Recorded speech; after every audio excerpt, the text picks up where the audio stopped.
update ng bayan. Maasahan anumang panahon. Magandang araw po sa ating lahat. Narito na ang latest update sa lagay ng ating panahon ngayon at sa magiging lagay ng ating panahon sa susunod na 24 oras. Sa kasalukuyan nga ay easterlies o ang mainit na hangin mula sa dagat Pasipiko lamang ang weather system na nakakaapekto ngayon sa ating bansa.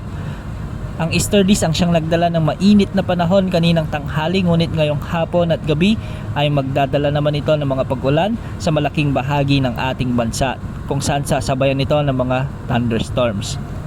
Dahil nga sa umiiral na easterlies ay makikita natin sa ating satellite animations na maraming lugar sa Mindanao o halos sa buong Mindanao ay nakakaranas ng mga pag-ulan ngayong hapon hanggang mamayang gabi.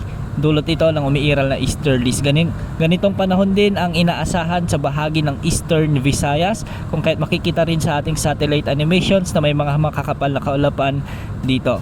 Samantalang sa Palawan ay may mga pag-ulan din dulot ng easterlies na ito.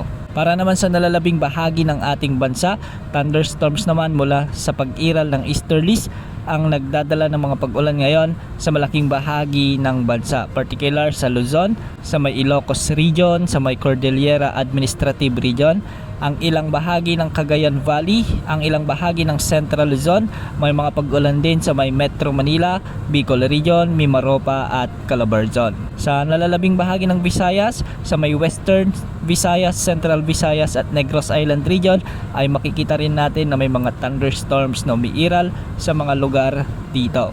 Bukas asaan pa rin ang pag-iral ng mga thunderstorms, lalo na sa hapon at gabi dahil sa pinaiiral ng easterlies o ang weather system na ito. Samantala wala naman tayong namomonitor na LPA o bagyo na posibleng makaapekto sa ating bansa sa susunod na 3 hanggang 5 araw. Bagamat nalusaw na o kaya dumaan na sa Mindanao ang makakapal na kaulapan na binabantayan natin kahapon, ayon naman sa latest wind outlook ng GFS model ay posibleng may mamuong sama ng panahon sa susunod na linggo.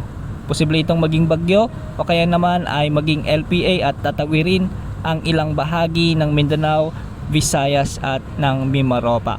Dahil malayo at matagal pa, posible pa ang mga pagbabago ukol sa outlook na ito. Yan muna ang update sa lagay ng ating panahon. Ito po ang weather update ng bayan, maaasahan anumang panahon.